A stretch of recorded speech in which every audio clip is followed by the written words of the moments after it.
Whew. Well, girl, it takes a village. It takes a village. It takes a couple days. It takes tech support. I mean, Here we are, Monday morning, recording while our children are elsewhere in the house doing God knows what. And so just really quickly before we get started today, I would like to take a moment to say, if you're a mother and you're listening to this, and this is your safe space, your happy place, your place where you come to unwind, I want to say I salute you. Because, bitch, you be doing a lot of stuff. It comes Monday morning. What, you got to make the breakfast. You got to make the lunch. Mm-hmm. You got to get everyone situated. You got to fill a backpack. You got to put them on a bus. You got to get dressed for work. There's a lot. I feel like I should be in the back here being like, amen. Oh, you need to have an organ. Because I'm about to, this is a sermon. You do a lot, moms. And what is being asked of you in this pandemic is more than anyone could have ever imagined. You are losing skin elasticity. You are gaining wrinkles. You look ugly as fuck. The ugliest you've ever been. But bitch, you are still doing the work. And to you, and really to me, and to you, Amanda, and really to me again, I just want to say we salute you. We really do, because when you sit down at the end of the day and think about all that you accomplished in one day, not just in physicality, but in your mind too, all the things you kept track of and that you killed, you deserve some recognition. I'm talking about some Purple Heart shit. I'm talking about flags flying. You deserve it. And even if you're sitting at the end of your day feeling like you didn't get a goddamn thing done, are the children fed? They don't even have to be clean, but are they dressed? Are they happy? They do got to be clean, but are they happy? Are they happy? Is everyone in your household fed? Yeah. Do you have at least 4 forks, clean ones? They don't even have to be the silver kind. They can be plastic because... No, you have a utensil available for use? Bitch, you did that shit. And so, really, it's important. I know that this podcast is, a place where 2 women come together and get to know each other, but it's also a place where these 2 women come together and get to appreciate the women that are listening. You too, Dad, but we ain't really talking to you. I think because think about it, Amanda. Yeah. Think about it. Think about your day now. Are you reflecting? I'm thinking hard. I'm thinking about the way that my kitchen looks right now.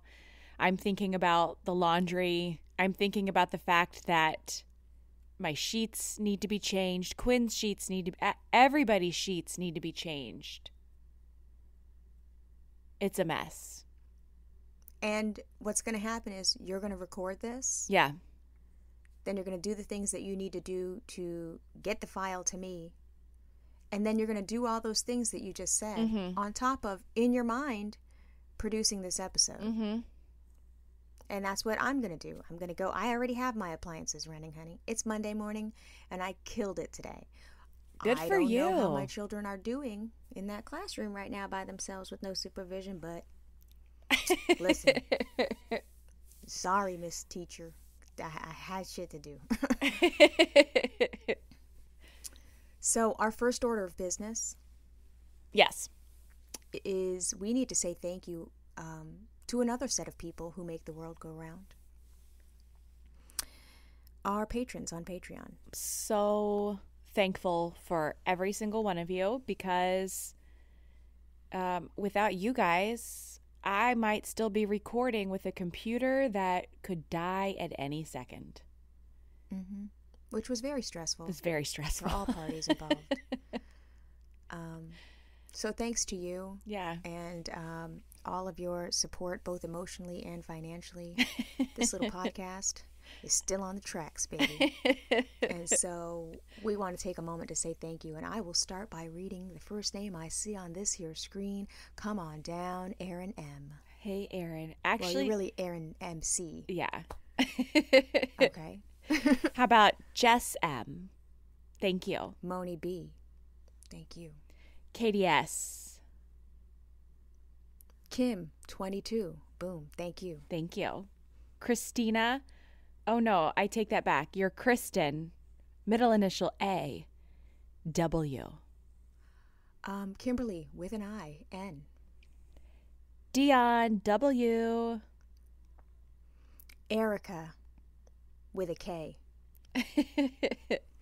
Jixa.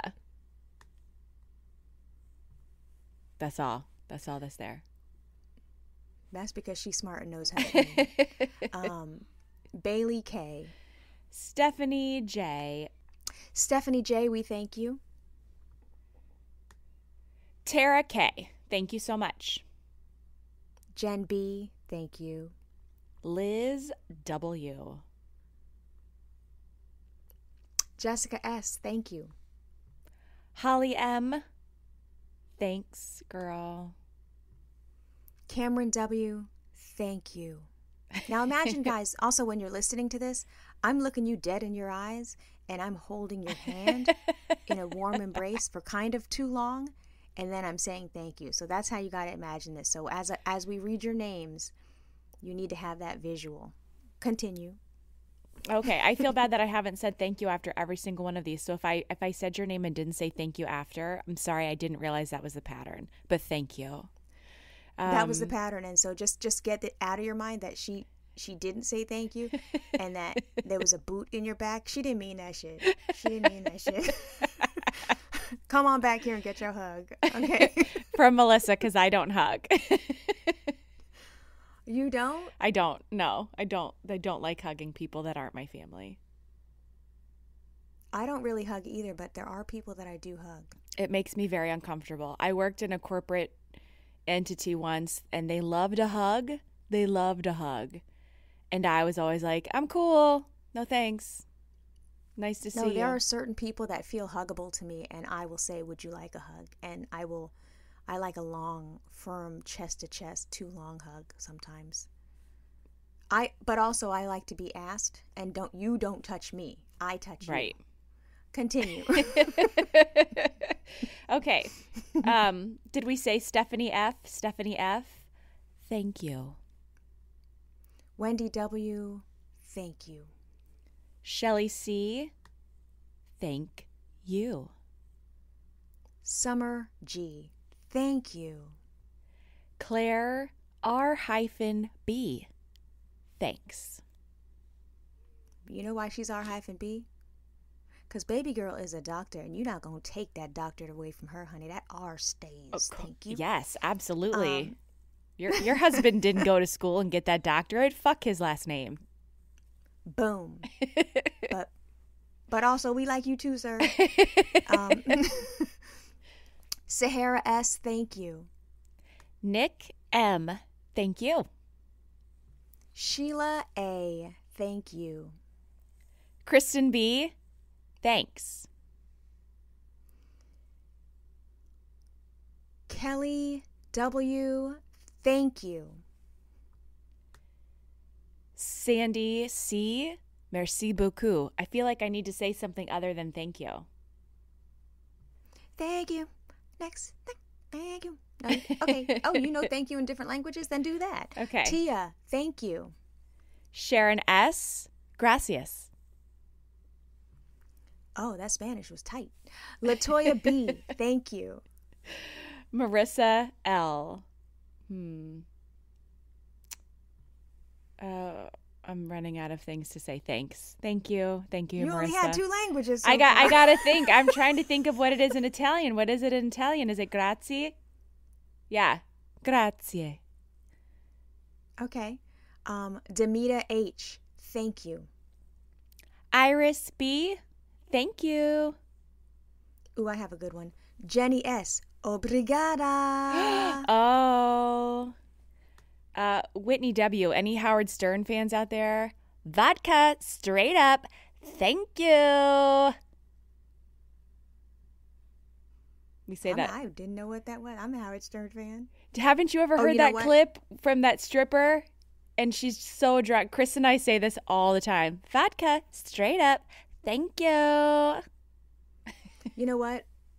I'm a Howard Stern fan when Justin keeps the Sirius turned on in the truck. But when it comes off, then I don't get to have it anymore. Oh, so no. Now I'm upset and I'm going to have to Google that. I'm a long time, like, getting ready for work in the morning, and it's, like, actually on terrestrial radio. Like, long time.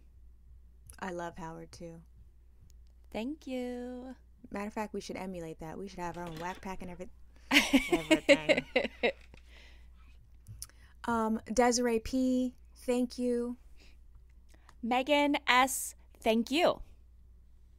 Okay, now here's what we're going to do. These children getting restless. So I'm going to read 5 names and say thank you, and then you going to read 5 names and say thank you. So this is the part of the service where the line's getting long and the pastor getting tired. He got to sit down. So Mary Ann, thank you. Trisha O, OG, cousin is mother, thank you. Maggie E, thank you. Susan Y, thank you. Allison I, thank you. Sydney B, thank you. Angela G, thank you. Elizabeth S, thank you. Leslie S, thank you. Jabby. I'm not even high. Gabby O, thank you. Vivian D, thank you. I want to give a shout out to Annette A, Murky, Monica L, Joanna D, Brianne M, thank you. Gigi, Trisha Trizzy, Amy F, thank you guys so much. We appreciate your support. We appreciate you guys, trusting that the stuff that we are going to put out in Patreon was worth your hard-earned money. And so for that, we are eternally grateful. Thank you. And with that, we can now get started with the show. Amanda, kick up that music.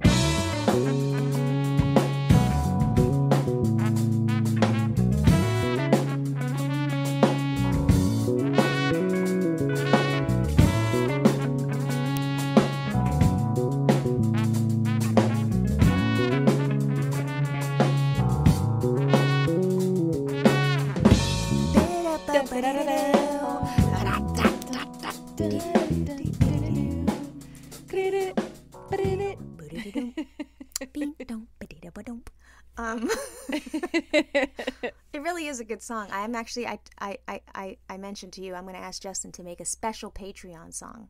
I would love that. When we do the Patreon shout outs, they have their own, music to lay underneath.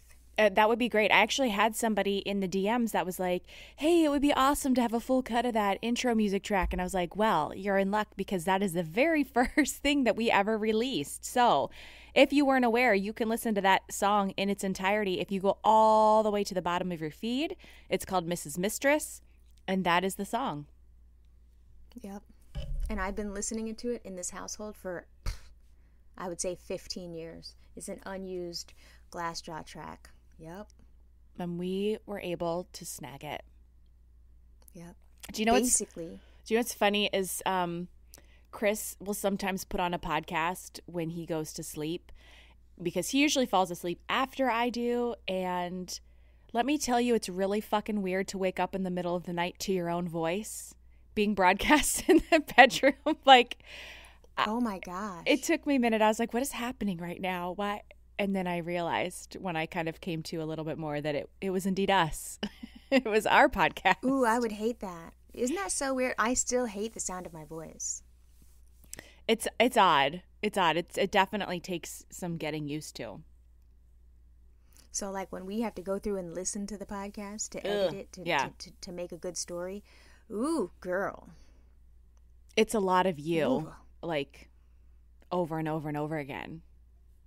What you mean, me or a lot of you in general? Like a lot of you in general, right? Because you're listening to it, and it's not just one listen through. Like you had to listen to yourself talk for the recording, and then you got to listen to it again, and then you've got to listen to it again and again. I've come to this point, like just to get like my play recorded, because I used to listen to the episode on Fridays when they came out, and now at this point I just click play, I turn the volume all the way down. I can't even listen to it. Oh, after it's edited and that story goes live, I don't unless like I really cracked myself up, Yeah. which is rare. I can't hear my own voice 1,000 times. First of all, and that brings me to a good question. Why the fuck do we make a podcast if we don't like our sound of our own voice? Because we're narcissistic enough to think that people care about what we have to say. I mean, isn't that sometimes I'm like, who the fuck are you to think that like people actually care to hear your opinion? Like, what kind of ego trip was I on when I was like, yeah, Wait. this is a good idea. That's not your daily voice. That's my daily voice. Who the fuck do you think you are? Yeah. Oh, every time I get ready to post something on my personal Instagram, I take a beat and I say, who fucking cares? And if I really am just like, yeah, nobody cares, I delete it immediately and I put my phone down. Do you see my permanent feed on my social media? I post so rarely because permanent feed is like, they really gotta care. Yeah. Permanent feed is like, it's there and you put. That's why sometimes when I go to people's permanent feed and it's just wall to wall selfies, I'd be like, wow, okay, wow. I'm always interested. I once took like one of those online Instagram for business courses from a woman who shall remain nameless because she's kind of controversial online these days. And her whole shtick was that you're going to sell more on your Instagram. Now, this is if you want to be an influencer, but I was kind of more curious about how people structure their feeds. But it was very much that like 95% of your permanent feed needs to be your face. And I was like, that's gross. But I mean, I think that in certain cases that might be the truth. Like, let's say you're selling like, I don't know, skincare, or you're selling makeup or your skills. Like, yes, I need to see your face. But for the general population, I don't need to see your face. Bro, I don't need to see my face. So I know y'all definitely don't need to see it. Right. I was talking to B-List last week when I was a guest, and he actually brought this up. He was like, he thinks that you're an actual sociopath if you can turn the camera on yourself when you post a story. Because, I also don't sometimes you'll get a little voice note from me every now and again. But I never have the camera front facing and be like, anyways, hey guys, so many people have been in my DMs asking me for my skincare routine. So I just wanted to tell you, don't nobody give a fuck, Melissa. Don't nobody give a fuck. I don't mind that. I will turn it on. I mean, I have on the podcast Instagram. But I don't. So I know you don't. You ain't never getting that from me. But I also, like, it's also very evident that I don't give a fuck because I'm not showing up in there, like, done. I know there are some people that won't show up in their stuff unless they're done, which is fine. Everybody's got their own level of comfort, but I don't care.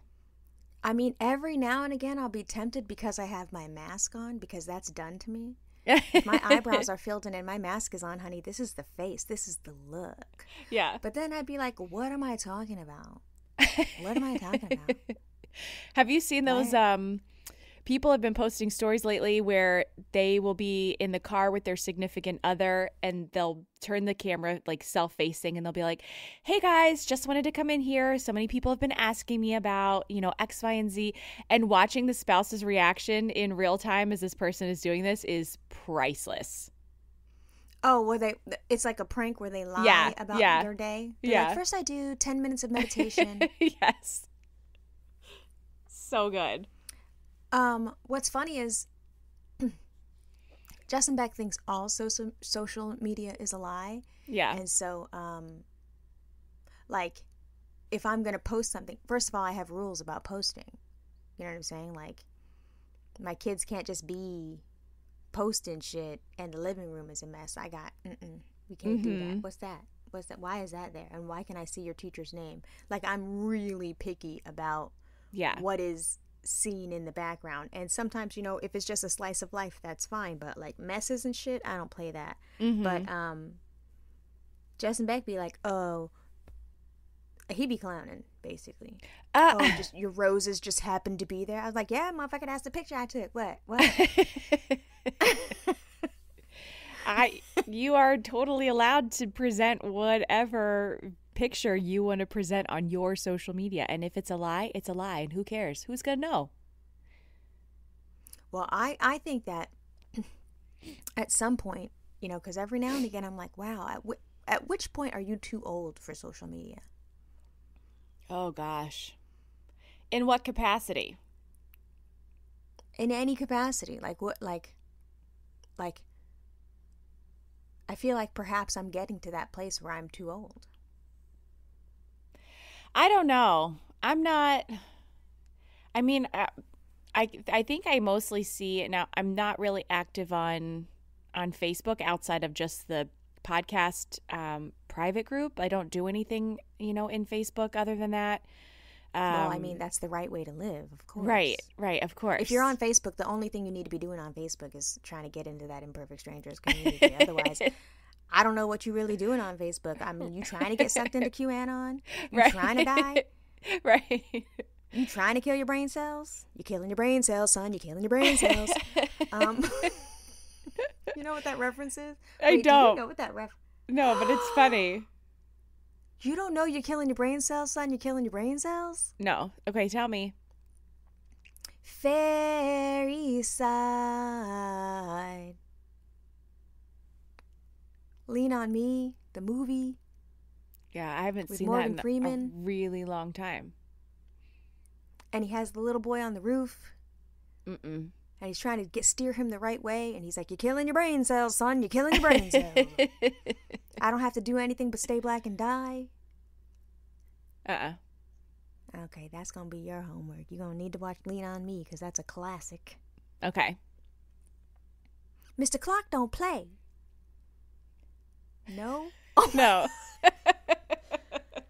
Wow. Shout out to Ohio. Okay, you're going to... Yeah, I think Facebook kills brain cells pretty much. Yeah. So I just use it to share. I mean, I really I'm locked down. The only people in there, and I've actually let some strangers in there recently, but like if I don't know you or we don't have a mutual connection, you are not in my Instagram. Sorry. Not sorry. Oh, girl, I feel bad. I rarely let motherfuckers in my Instagram. One day I let like 7 motherfuckers in and like posted like, it's rules in here, so good luck, cause I'm terrible. There have been people pending for, I'm talking about years at a time. Oh. Just because I don't go in that tab. Why am I going in there? First of all, how'd you find me? Why? Yeah. Because, well, you know, there is that other layer of narcissism, which I will cop to.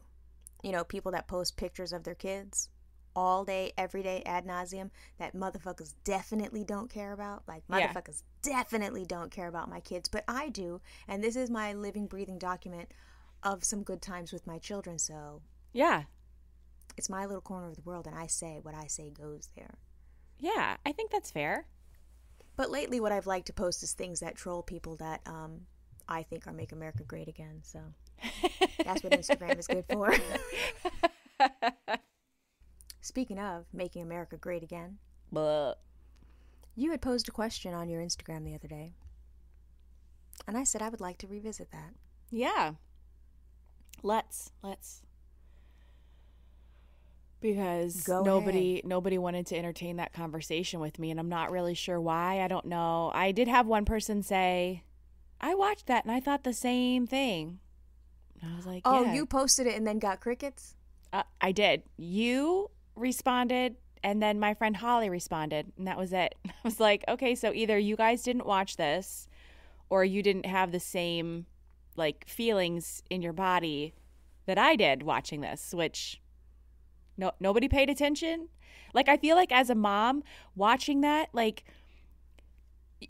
as a mom, you try to be as, what do I want to say, as just and as fair as possible. When you've got multiple kids, you know that you're going to fuck somebody up if one gets preferential treatment or is talked to differently. So my children, you know, you are equal in this house unless you're going to go get me a cup of coffee with the creamer how I like it, and then you might get a little something special. But like, I would never ever, or let me rephrase it this way.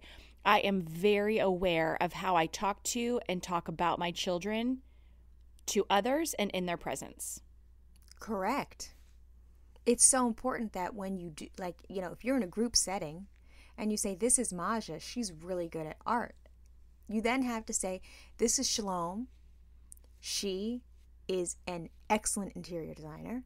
And this is Shira. Oh my gosh, you don't know a hug until you've met Shira Beck. Mm-hmm. Like, everybody has to get a thing because, and my girls be looking around like waiting for their compliment. Like, hold on, what you gonna say about me? Like, they're waiting. So what we're talking about is that Amy lady. I won't even give her the respect of her full name because I can't stand her. Mm-mm. That Amy lady that they're trying to shove down our throats and into the Supreme Court has been having those confirmation hearings where she basically evades questions because she is completely unqualified for the job and being installed by a totalitarian fascist government. We don't need to get into that part. No, let's just talk about how she talks about her kids, because so she has 7 kids, and supposedly, you know, that's like a major talking point that we're supposed to give a fuck about. Continue. Because she's like, I'm every woman. Right? She like, I can't because you hate her. I hate her so much. Deep down in my, no, I shouldn't say that. We don't say hate in this house. We don't hate people. We just don't. They're just not. No. We're not gonna soften the disgusting hard edges of this woman's very black and white thinking when it comes to other human beings just because she's a mom. I'm sorry, you shot kids out your gumball machine. That does not make you an instantly like warm, loving, kind, understanding, empathetic human being. Period. And just because you used your reproductive system to then bring people into this world, or you used, you know, your privilege and your money and your energy and your time and your perceived kindness to bring black children into your household, does not mean that you have the tools or the skill set to then decide what is best, A, for other women, and B, for the country in general, and C, for the black children in your care. But we'll get to that. So the things that stuck out, and you can find, I mean, there's now articles upon articles about this. There's Twitter threads. If you did not catch this stunning clip of her speaking about each of her children, there are very glaring differences in how she talks about her biological children, who are also white, and her adopted children, who are black. Are they both Haitian? I think so. Okay. So for those of you, and this is the best example that I can think of, if you have daughters and you have sons, I think that a lot of, I would say like women of our generation these days, like we're very conscientious about how we talk to our girls about their bodies and what they do, right? And there's this way that we typically talk to our sons, or the way that people will talk to us. Like when you have a baby boy, there are ways that people will describe that baby boy versus how they speak about your daughters. Your daughters are beautiful. They're pretty. They look just like a girl. And then they talk about your boys as being handsome. And, oh, look how strong he is. And it's just like a very gendered way of talking to like a literal lump of like 8-pound flesh in a swaddling blanket. So as she's talking about her grown, I mean, they're not grown, but they're like older. I mean, her eldest looks like she's what, like 15, 16? Her eldest biological, yes. Okay. So she speaks of her biological white children as being intelligent, smart. She talks of their academic pursuits.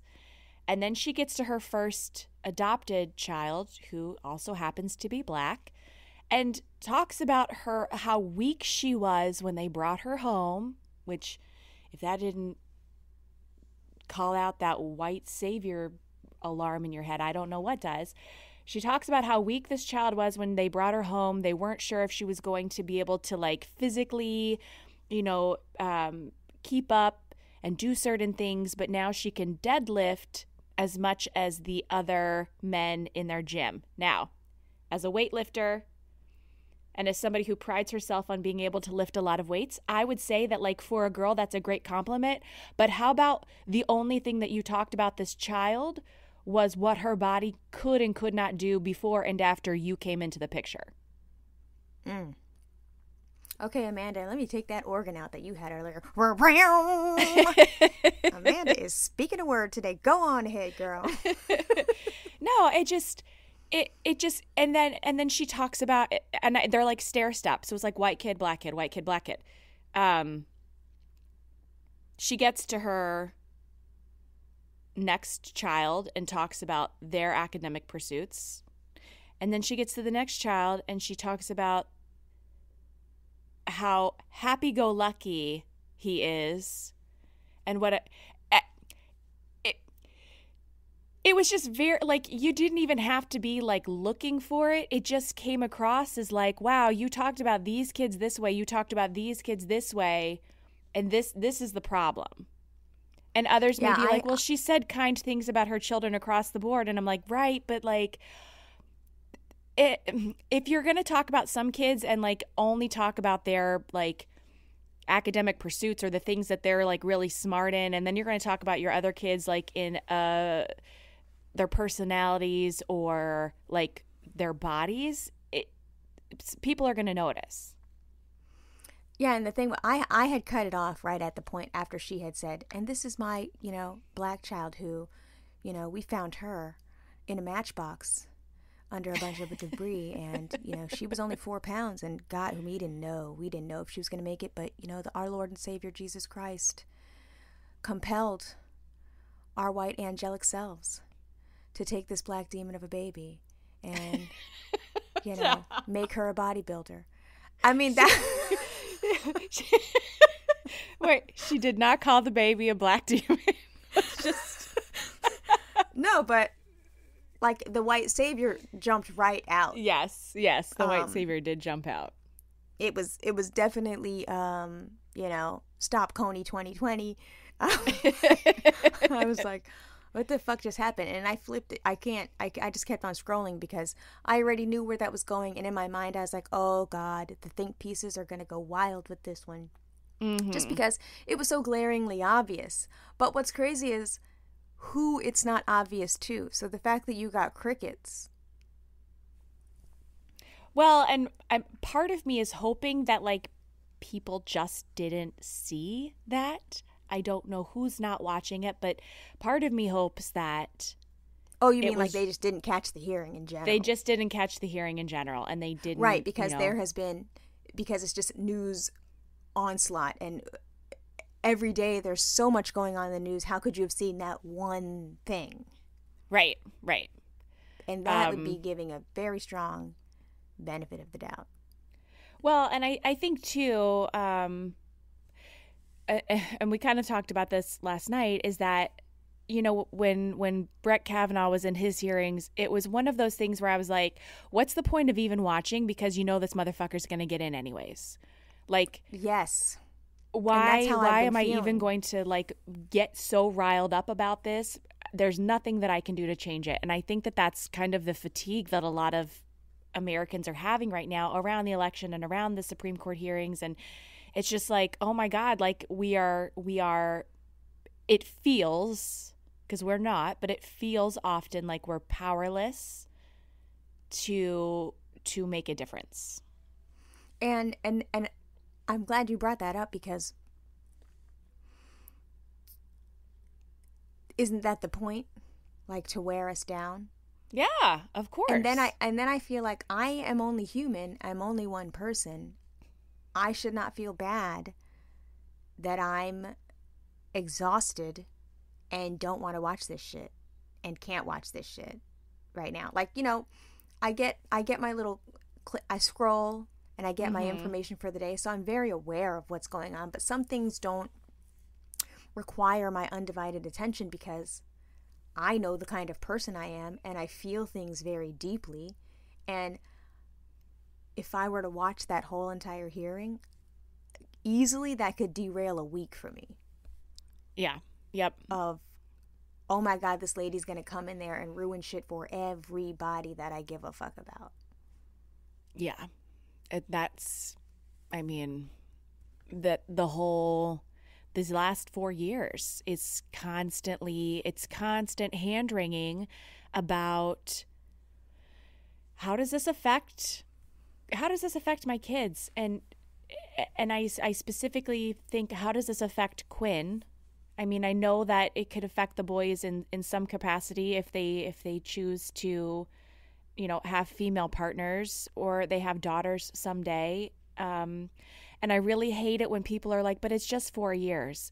No, it's not. It's not just 4 years, especially not when you have a Supreme Court justice she could spend the whole rest of her life on this court and affect whether or not my child could have an abortion if she so chooses to do that at some point in her life. Or if I have, you know, women that are, you know, partners to my sons.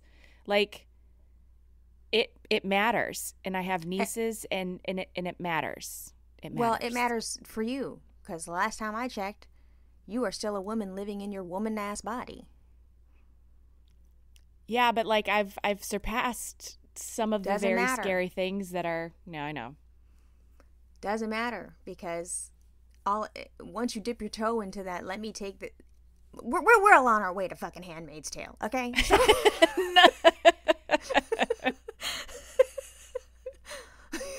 Ugh. And I mean, I'm laughing, but I'm really not. I'm no. I get upset about this shit all the time. And for the people that are like, it's just 4 years. In 2016, when I was crying in my living room, God, when I got the full picture of what was happening, that, oh my God, this motherfucker is really about to take this election. I'm going to say I was upset for months. And people were like, "Oh, come on, it's gonna be okay. There's checks and balances. He's run businesses. No. Yeah, he ran a campaign on hate, and that worked. That's the part you're missing. Right. All the bad things that came out about him. You know, when he mocked the reporter, when he grabbed him by the all those things." Nothing trumped the other. And every day he just found out, oh, I could still keep being terrible and keep being me, and there are no consequences. And that's now what's happening. Right. There are no consequences, and it's just going to keep going. Like, he was at a rally last week talking about it really bothers him if you say 12 more years. And these people started chanting 12 more years. So the same people that are like, fuck yeah, Constitution. Do y'all not hear yourselves? Right. Right.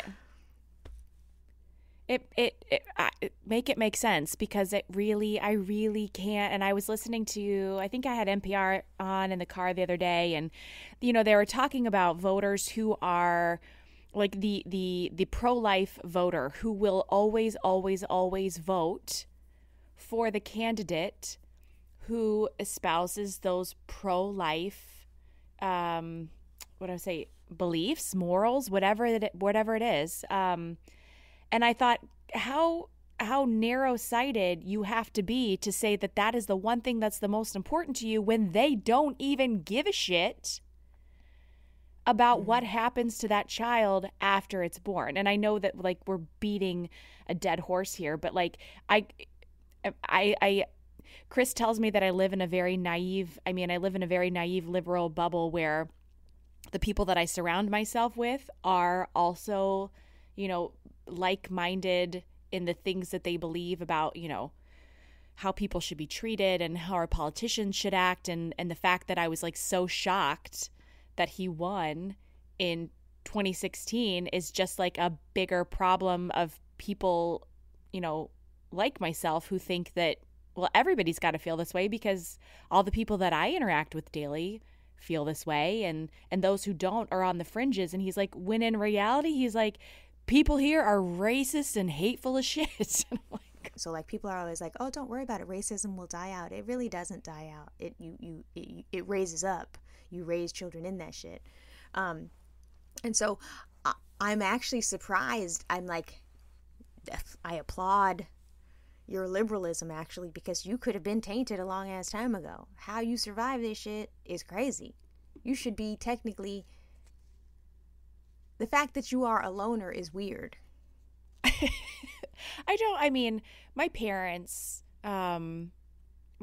were always very, I wouldn't say that like they're super liberal, but like they're on the right side of history, except for my mom in 2016. And Mom, if you're listening, I really hope you made the right choice this time.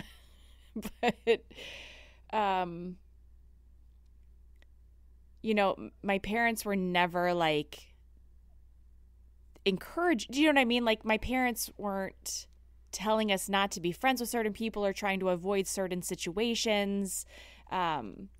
They were always very open and welcoming of like the things that we wanted to do, especially like if they didn't agree with it, they were always open to it. And we were allowed to, you know, I don't even know how to explain this.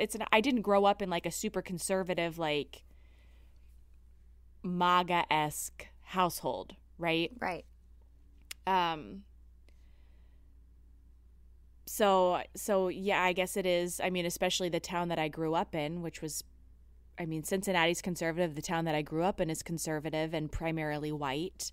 So I don't know. I mean, I don't know what to credit or who to credit. You're a good anomaly. You're a good ass anomaly. What to credit and who to credit is curiosity. Yeah, really, it could be. Yeah, is that you had the information at your fingertips, and even if you had learned it, you knew enough to unlearn it. Yeah, and I think that I think it just comes down to like being a decent human being.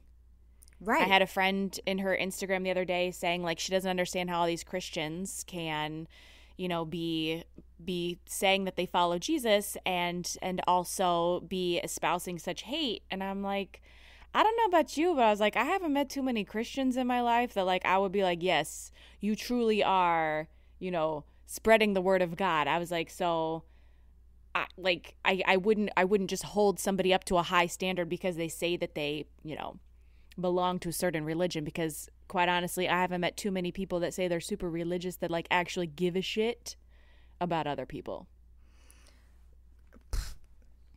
And this isn't hate on Christians. I don't hate Christians. I know that you're not all the same. No, but go on ahead and throw that gavel in there because she said what she said.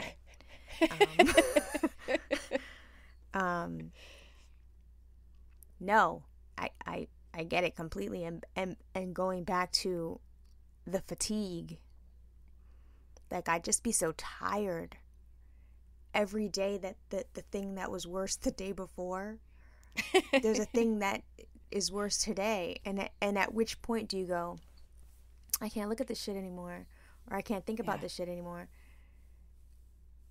You can, but it's still like it's like a little dark cloud on top of you every single day. And so I'm having to now focus on the stupidest, smallest things that make me happy, because if I don't focus on those stupid and small things, I'm back to Trump. Yeah. And he should not take up that much space in my brain. I mean, he does. His trash ass wife, all of them do. I mean, to the point where I have to be careful even just scrolling.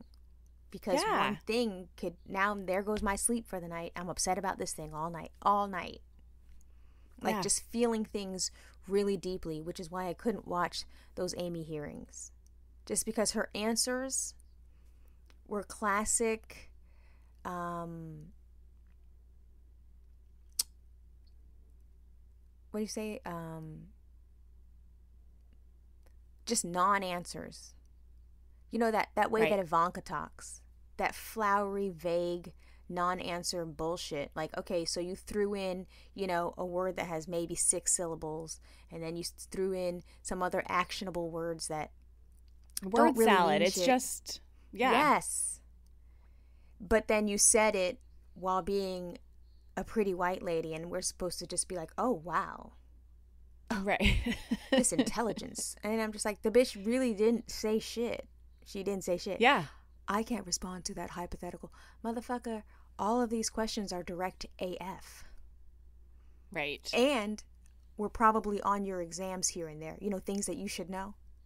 Law that you should be able to cite. So, to see them rewarding this super mediocre whatever lady who we're supposed to be putting up on a pedestal because she has a bunch of kids that she don't even be making them wear masks. Like, okay, I thought you cared about your kids. I thought you was pro-life. Sorry. I know. I was like, why are these children not wearing masks? What happened? Like, what's happening here? Why? Okay. Cool. They were all in the place. And there wasn't no fans and ventilation. I was like, the children aren't wearing masks and they're around all these old people. Help me understand why this is okay. Right. I thought you said you were pro-life. Do you care about people or you don't care about people? I mean, no. Dead ass. Jesus in a manger would have had a mask on.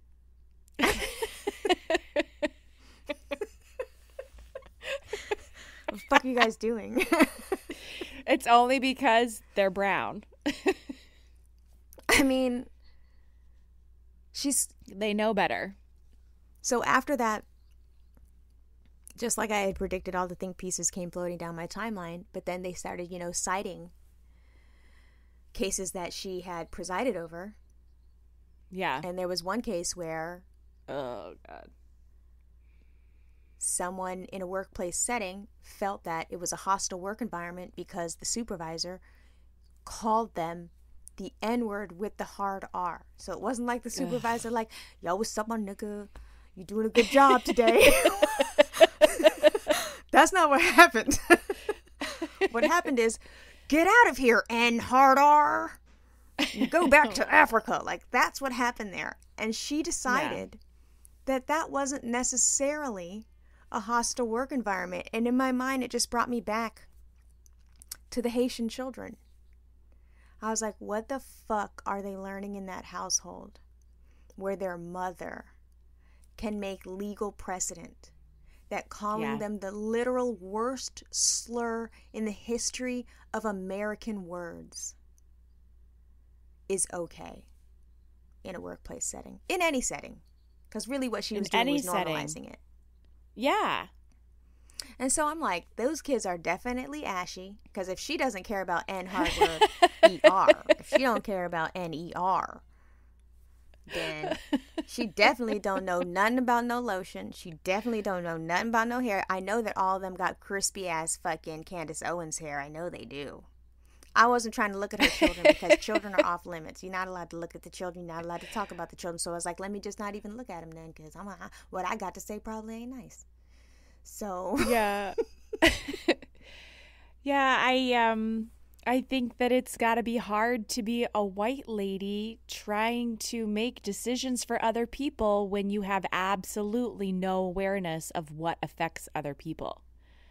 Like, it might not be a hostile work environment to you in your skin, in your position, but also maybe have some consideration for what other people experience and go through. Like, you can't be somebody that's going to uphold the law and not uphold it for everyone. And that's just it. So, like, at which point for undecided voters, which I also don't believe in that either, but for the undecided voter who's just secretly MAGA and needs attention, at which point do you say, okay, I have to actually just vote for decency? Because of these 4 years, how do you not see everything that's happening around you and see it as divisive and see it as angry? So like I posted a quote from this lady on my Instagram the other day, and she was just making an observation that, there's no joy in this White House. There's no gardens. There's no science projects for the children. All the things, the cute, the president chasing the dog on the lawn, the things that you see that are like quintessentially American and, are silly and dumb and should not be a voting point. It's humanizing. It should not be a voting point, but it's humanizing. Those moments that we saw, specifically, I mean, we think back to the Obamas, those moments that we saw of them being a family is because that's who they were before, and that was who they were going to continue to be. So it's no surprise that we don't see that in this presidency, because there is no love and play and joy in that house, and that is translated directly to what you're going to find in the larger picture in this country. So when it doesn't exist. Right. And I was waiting for some feminist pushback on the caption that I wrote on my Instagram after this quote. And I didn't get any, and I was surprised, because the reason why we don't feel that joy and that happiness and that like picture of togetherness is because at the end of the day, and I don't mean to set the feminist movement back 1,000 years, but the person responsible for creating that feeling that you have of family and togetherness is the matriarch, is it not? The invisible labor that she does to create joy. Yeah, I think so, but I wouldn't discount. I mean, I would say there are men that also, work to contribute to that. Sure, but I'm talking about the pictures that you see of, big gummy white smiles with their hair blowing in the wind, fucking vacations, Easter egg hunts, and all that. The mom does that shit. Yeah. And the first lady in this White House doesn't do that shit because she is not that person. She is not tender. She is not a mother. She's just, some hard-bodied escort that he found one day. Like, I mean, and not smart, also racist. And so that whole, do you remember back then, like 2016, it was like, Melania, blink twice if you need help, whatever. Yeah. I hated that shit. Because I was like, she is complicit. She doesn't need help. She likes this. Granted, I believe that she did not want to be in the White House. I do believe that. Yeah, I don't think that either of them wanted to be there, quite honestly.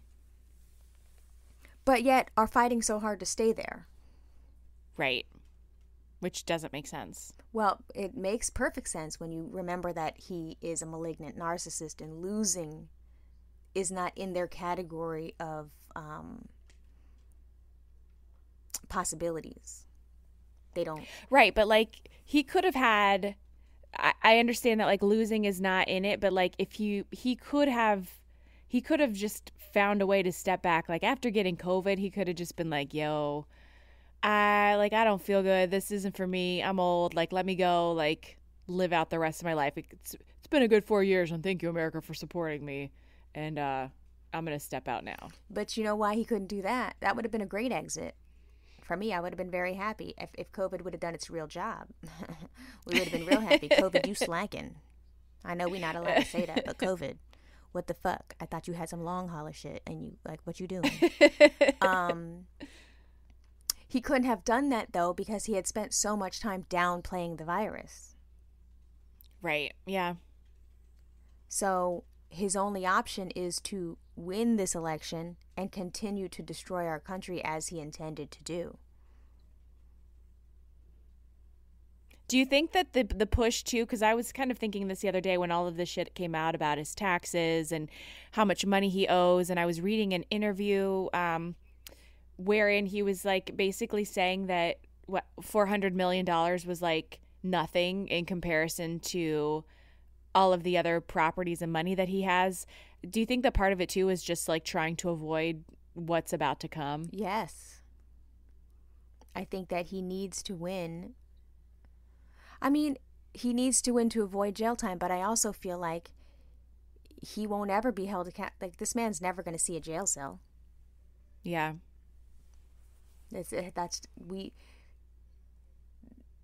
We allow him to get away with everything, so why would that change after he loses an election? Yeah. But I do think that is part of it, is maintaining power so that he decides who's accountable for what. Yeah. And he will never be. Oh, God. We just need to, like, set everything on fire and start over again. Well, that, Neil deGrasse man, he said that an asteroid is coming on election day. No, I didn't see that. Yes, he said an asteroid is coming on election day, but then if you keep reading and scrolling, the motherfucker says, but it's not big enough to make damage. Well, then what you telling us about it for? He said it's the size of a refrigerator. The size of a refrigerator. I mean, he has to tell us because he's an astrophysicist, and that's his job. Well, I'm like, if you're such an astrophysicist, right, and you know it's the size of a refrigerator, what have y'all been doing? Y'all... I thought you said SpaceX. God. I thought you said we were real advanced. No, not Neil deGrasse Tyson. He's like a national treasure. We have to protect him. Wasn't he on the chopping block for cancellation recently, though? I can't remember what he said or did. Oh, no, I don't know. Well, I don't know. Everybody's up for it. You know, my time is coming soon. Everybody's time is coming. It's fine. It's true, though. And the thing is, like, I love when people, like, are really upset about cancel culture. I'm like, there's really no such thing, because motherfuckers are still getting checks. Like, right. People say the most atrocious shit and still have supporters. So there is no such thing as cancel culture. Cancel culture is literally you being told you said something fucked up. That's it. Right. That's it. Right. And hopefully you don't say something fucked up again.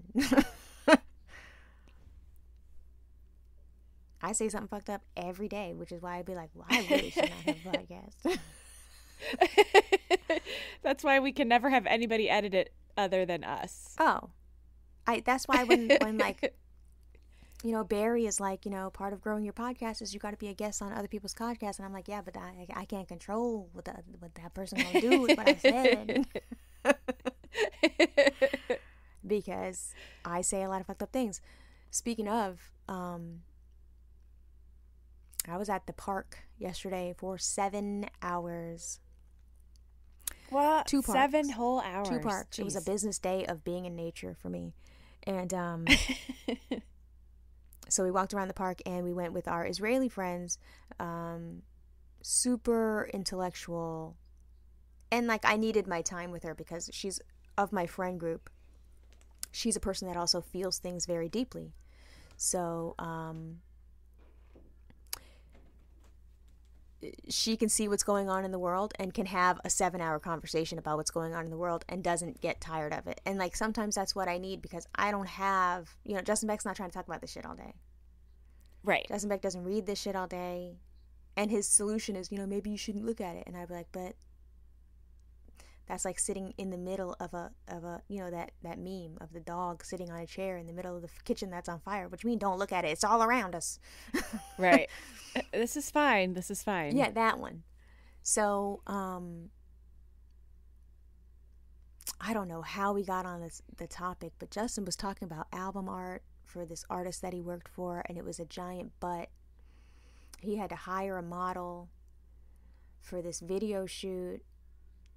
So he had to call this guy that he used to know who happens to now run a brothel, or he ran a What? brothel, and then after COVID hit, he stopped running a brothel and now is super religious Jew. It was a crazy story, and I was like, and I'm looking out the corner of my eye at her, like, because she's like crazy super feminist. Yeah. First she looked at me and went, I am very surprised. She's Israeli. I am very surprised that you will call a man who owns brothel and Malaysia is okay with this. And I was like, oh, damn, now I'm in trouble.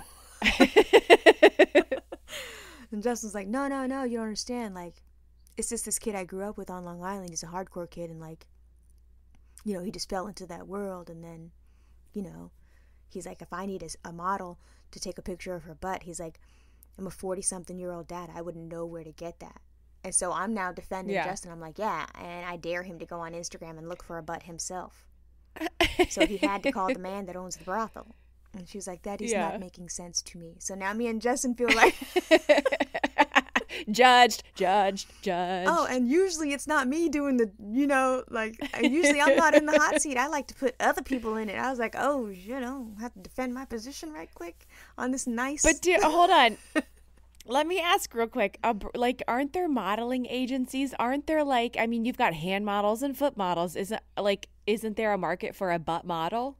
Justin was like, this was his explanation. He's like, you know, we had $400 and I needed to, no. Keep in mind, this is how he said it, and you should have seen her eyes bulge out of her head. We had $400 and I need to find, you know, like, I was like, oh, God, Lord Jesus. So I was just like, see what had happened was he didn't know where to look, right? So, and so then she started breaking it down, and then the next thing I know, I'm moving seats next to her. I got my mask up. I'm like, yeah, Justin, explain that. Yeah, Justin, justify that. So she was like, I just find it interesting that you are the first person who is critical of someone like Cardi B who sells her body. And I mean, she had some points. She was like, and yet you are the purveyor of these goods. And I was like, oh, damn. It was the most uncomfortable lunch. Oh my God. I love it though. I love it. Oh, I was intellectually stimulated to a hilt yesterday. And then somehow we got on J.K. Rowling transphobia, and I was like, I think that we need to wrap this up. I got to put my kids in the bath. I've got to do a lot of invisible labor. And it was... Yeah, you're like, that's a lot to unpack for a park day. I'm going to need to go. But it was really, you know, it was stimulating and everything. And I've never seen Justin Beck challenged like that, you know, just by a peer. Because I'm the one that puts him in those positions to have these hard conversations, you know, like I'm the one that sits here and is like, Justin, but how can you say X if you feel this way? I mean, she was like, it's very curious. You have 3 daughters and this is your political stance. I was like, oh, what? How did he feel about it? Was he able to like hold his own, or did he like really kind of go inside and start to like look at those things from her point of view? He was grinning so big you could see his gold tooth. That's a pretty big grin. She was like, and I just think it's interesting that you are laughing this off. I was like, and he was like, I like this lady. Oh, she's amazing. She is an amazing chef too. Breastfeeding, like she will go to a Black Lives Matter march in the middle of a pandemic. She has a pink pussy hat, you know, the woven pink hat. She's all of those things. She's amazing and just super aware, but also holds Israeli citizenship, so is American second. So her viewpoints, her husband was even saying it. He was like, there's a lot of things that we would have made fun of in Israel. He was like, but now living here in America and seeing it firsthand how Americans process things.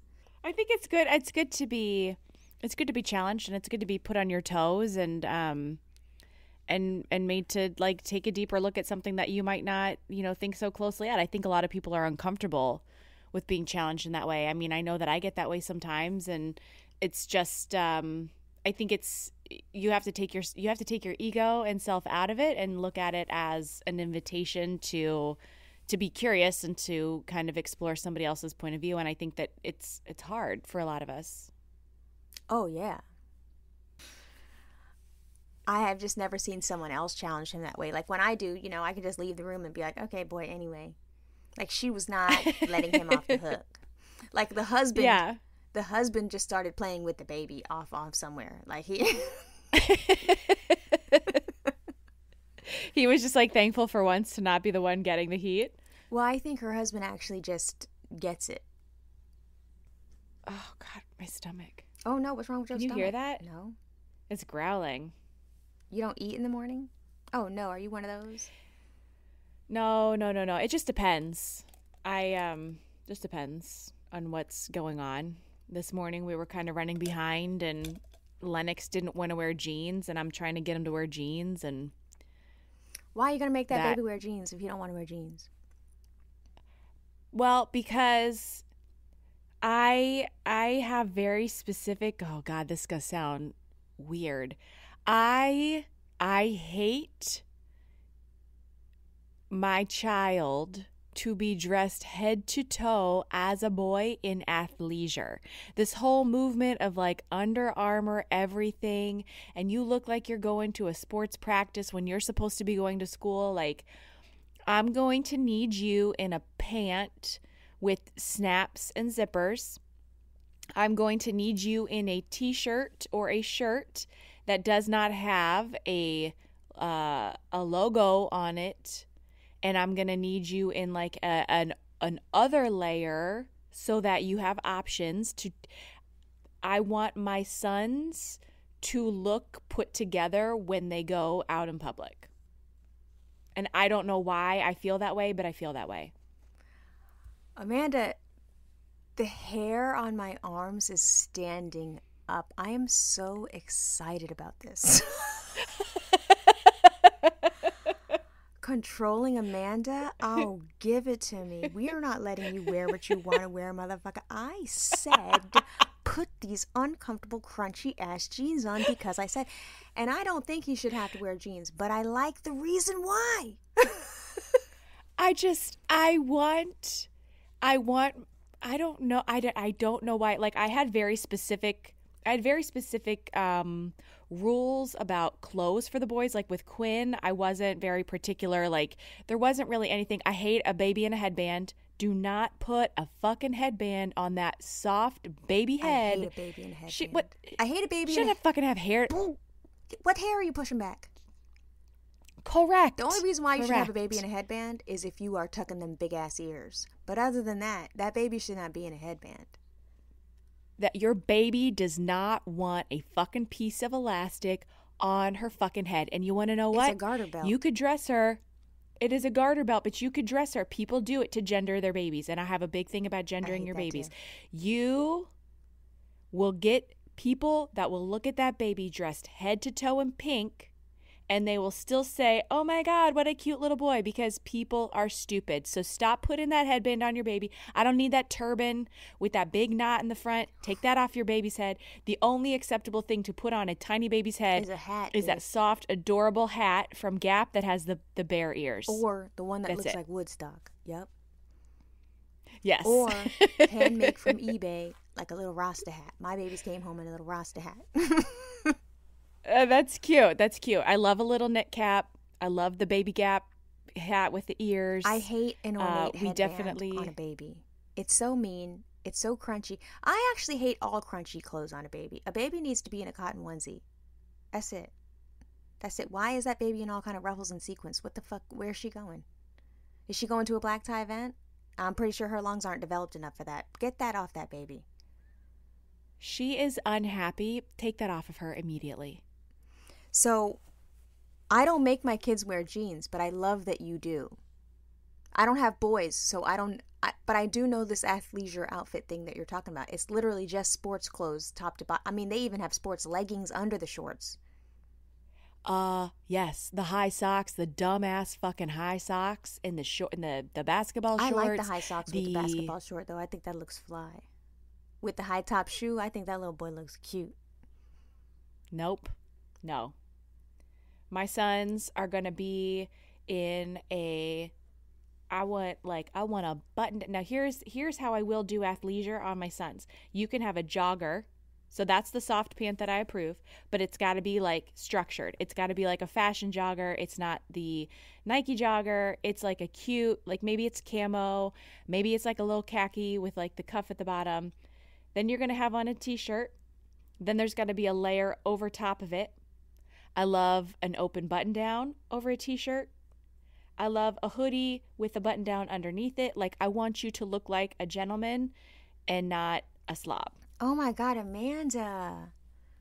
You are so mean. I love it. I don't know why. I'm on a baby. Do not give a baby boy. I do not want to see something on his onesie that says, I'm a boob man. I don't want to see something that sexualizes breastfeeding. I don't want to see something that says ladies man. I don't want to see any of that shit on your tiny baby. Oh my God. The only Lock acceptable your graphics. Oh, no. Well, I hate word clothes. No. I hate word clothes in general. Same. I mean, but like, I'm very, like, when it comes to boys, like, nothing with sports, no construction materials. The only acceptable things on a boy is a puppy, a dog, or a bow tie. Ooh, I hate animals too. I hate animals, but I can do a dog. I don't want a dog on a shirt. I don't want to fucking... Listen, any clothes that my kids wear... So, like, I don't let my kids... Babies, I mean. Wear red. But everybody be like, but Melissa, I seen your kid that had a red... If you see my child in something that I said that I didn't approve, somebody else bought them that shit. And I have to make sure that they wear it in the presence of that somebody else. So, yes. Word clothes... Red, animals, you know, like Shira is now getting into llamas and cats with unicorn horns, and I'd be like, ugh, okay. So, like, little girls, it's different, but boys in animal outfits? Oh, no. See, I love, when they were babies, a mini Bowden applique t-shirt moment. Oh, those rich people embroidered clothes. Adorable. So you made this boy wear jeans today? I made him wear jeans, yes. You know jeans are so... Girl, I don't even wear jeans. I'm going to talk to Lennox when he gets home. But he was so cute. He was so cute. But don't you feel like jeans are so crunchy and hard? No, because these are super old. So these were like, I bought them secondhand for Bennett. So they went through one child, they went through Bennett, and now they're to Lennox. So they are the perfect softness. They're not fitted, so they're baggy. So they're comfortable. And usually when I buy jeans for any of the kids, they are like always, they have a spandex in them. So they're stretchy. They're not like a hard Levi. But they still have that crunchy top and then that snap and then that zipper. Ooh. I love a jean. Are you on break? On a little boy. No, but are you on break? No, I just want to ask you something. Okay. My head I like never mind. Okay, bye. You forgot what you came in here to say. Are you on break? You're not on break? Then I'm gonna need you. She said no. Okay, go back. Okay. Yeah, but let me go. This girl's definitely, she's had an hour and a half to not do what I say. So who knows what she's done in that classroom? She probably unmuted and told him all my business. I'm so excited though. I love that you are controlling about. I don't even believe children should wear jeans, but I love that you make your children do it. Because you said so. Because I said so. And it's just for, like, if he's going to play, he's going to be here, he's not going anywhere, that's fine. But if we're going to school or we're going someplace, we are going to dress appropriately and we're going to present in a way that's like, I'm respectful of the fact that I'm going to be here in public and you're going to have to look at me. I also think teachers treat children differently when they look cute. They definitely And that's do. probably like wrong, but I think that like No, listen to me. You know how important it is to me for my kids' coats to be clean and their backpacks to be clean and their nails to be short and neat, because I think that Yeah. is a reflection of me, and I think that the teacher is like, what is going on in this household? You know, like sometimes kids wear mismatched socks. My kids don't. I don't. We're not doing that. we do Oh, that. no. If the sock gets ratty, has a hole in it, or it has a dirt imprint, which I don't even know how that happened, because where were you going in your socks that got dirt on it? That gets put right in the garbage. I don't do that. There's no mismatched sock. There's none of that. My kids look damn near Kardashian. I mean, their heads are baby oiled down. They look, you know how her kids look ridiculously structured, and you're just like, damn, can that little girl's head fucking breathe? There are times when my kids' ponytails are tight like that because I think it's a reflection of me. Yeah. I agree. Yeah, I think that, I mean, they smell good. Your hair is done. It's been hairsprayed. You're gonna. Oh wow, yeah, you hairspray I think you them have too? to go up in there. I do. Yeah. You don't put no gel and like spike it up and shit. No, but I have like a soft pomade. So I give them the same haircut. They get a number 3 on the sides. It fades to the top. The top is a little bit longer. Sometimes we get a hard line in the part because I think that's cute. And then you get a soft pomade. We're going to part it to the side. Then we're going to spray it. And we're going to make sure that like your little cowlick is down in the back. You are going to show up to school cute. Oh, see, I agree with that. I love that. Oh, anti-freedom Amanda is my favorite Amanda. I'm going to tell you that right now.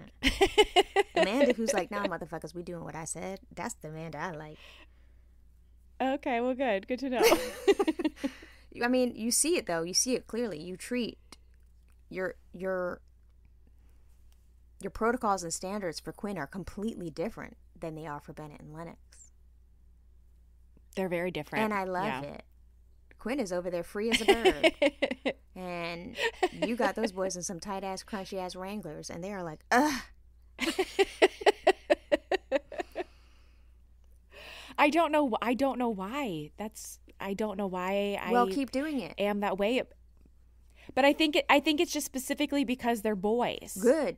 You got them using washcloths. You got them saying please and thank you. Yeah. You got them cooking dinners. You got them dressed right. This is Oh my God. exactly Please what we and need. thank you. I was watching my nieces and nephew the other day, and they were over at my house last week too. And the middle one, I love her to death. She's so adorable, but she says, I want water. I want a drink of water. And I looked at that child and I said, excuse me? I said, you look at me and you say, Aunt Danda, may I have a drink? Or, Aunt Danda, may I please have a glass of water? And the child looked at me like I had 2 heads. And I said, try again. And she did it. And like every single time that they asked me for something the other day, I would just like stand there silently looking at them. Correct. Try again. Oh, Try what are you again. talking about? Samuel L. Jackson in the white tank top, sweating? The stare? I dare you to ask me for some shit wild without no please or no thank you. Yes. Yeah, girl, I've had it where their friends ask for some shit and don't say please and thank you. And then my kids are Samuel L. Jackson staring at the friend like, do you know who you're talking to? Right. Yeah. Or you sit there and you hold, like, I gave her some goldfish the other day and I have the cup in my hand and she's trying to take it from my hand and I'm on her level looking her hard in the eye. Like, you know what releases this hand, right? Yeah, I don't Come on. I don't like no manners. We're not doing that. Yeah. And that's not to say, I mean, my nieces and nephew are adorable and my sister is, she's out here doing the work, but she's also tired because they're 5, 3, and 2. Yeah. Like sometimes she's just like, could you please stop whining in my ear? And I get it. But like, I'm not tired and I'm going to be the asshole in your house that's like, try again. Oh, I demand a please and a thank you. There is also no, like, when I call your name, no, what? Oh, no, we're not doing that. Right. Yes. Oh my God. Quinn's been texting me and it's mom. And I'm like, how about hi, mom? Or hello? not mom. Oh, when Shalom starts getting that stomping shit, I'd just release the Kraken. I'd be like, okay, so then when you come home, you don't want none of this shit in here then. Is that what you're saying to me? Because I'm a bitch and I am happy to do it. Right. Mom, I'm on FaceTime. You said that in front of everyone. Okay, well. Yo ass should have put it on pause. Now you're now your friends know too, so there's no her question. Friends know. I'll walk into the room when they're on the FaceTime. They'll be like, hey, Miss Melissa. I'll be like, hi, girls. How are you?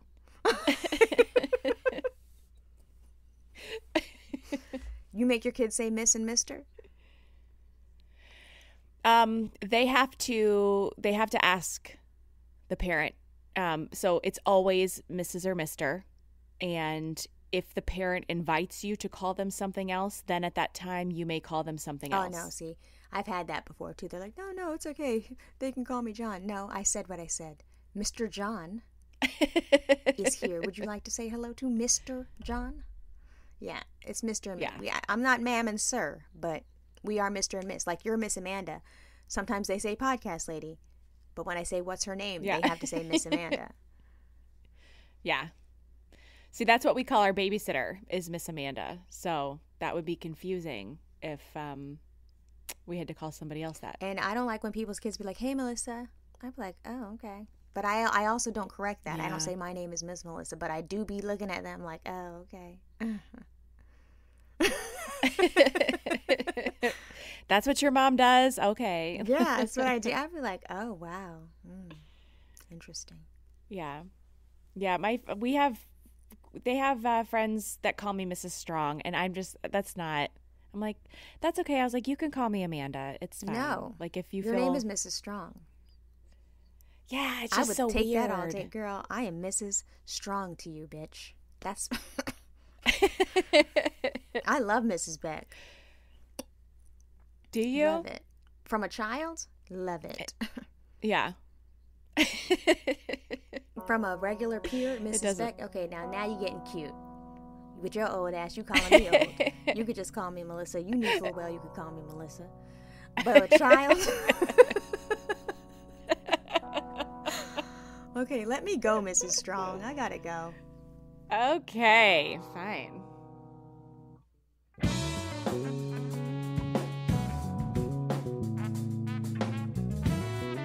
Whew. Do not say that this podcast does not have a little bit of everything, because we sure do. How could we go from talking about nakedness and pooping last week to getting political and talking about what is going on a global scale this week? I do not know, but hopefully you're here for it. So if you like this show, subscribe wherever you listen to podcasts. Click that subscribe button so that you don't miss out on any future episodes. You can also, for my Apple Podcast listeners, go in, scroll all the way to the bottom of our feed, and you can rate and review this podcast. It is super helpful. I know that we ask you for this every week, but guys, I am not kidding when I'm telling you that this is a great way to help out the show. It costs nothing but like 5 seconds of your time. So the next time that you're sitting on the toilet pooping and scrolling your phone, go into Apple Podcasts, leave us a 5-star rating and a review, and you never know, you might just show up in our Instagram stories. Speaking of Instagram, we have an Instagram. You can find us at Imperfect Strangers _podcast. There you will find amazing illustrations for season 2 that our friend Lisa is helping us with. We have audiograms, little clips. It's a great little community where you can stay up to date. And don't forget, every Friday when we release an episode, we also release a visual story that goes along with the episode. If you have missed episodes and you're going back, or maybe you're new here and listening for the first time, if you look at our highlights, there is a specific episode highlight for each episode thus far, so you can watch it along with listening so that you don't miss out. We are on Twitter. We have a private Facebook group, and we have a website. We have merch, and we have a Patreon. We have it all. So if you hit our Instagram up, you can find links in our bio. We have a little link tree there. You can click through to all of those, or visit our website, www.imperfectstrangerspodcast.com. We link out to all of those places there too from the website. Don't miss out on this Patreon, guys. Every Wednesday, our patron subscribers get content. Depending on which tier you are, you get access to Monday Night Lives. You get access to never before heard episodes. You could even record your very own episode of Imperfect Strangers Podcast. Yes. Trisha just recorded an episode with us 2 weeks ago, and it's pretty amazing if we do say so ourselves. And we do. So in the meantime, you guys, join us on Monday for a Monday Night Live. Pop into that Facebook group. There is a group of like-minded strangers in there sharing memes and jokes all the livelong day. Have a great weekend. Have a great week. Wear your mask. Wash your hands. The pandemic isn't over just because you're over it.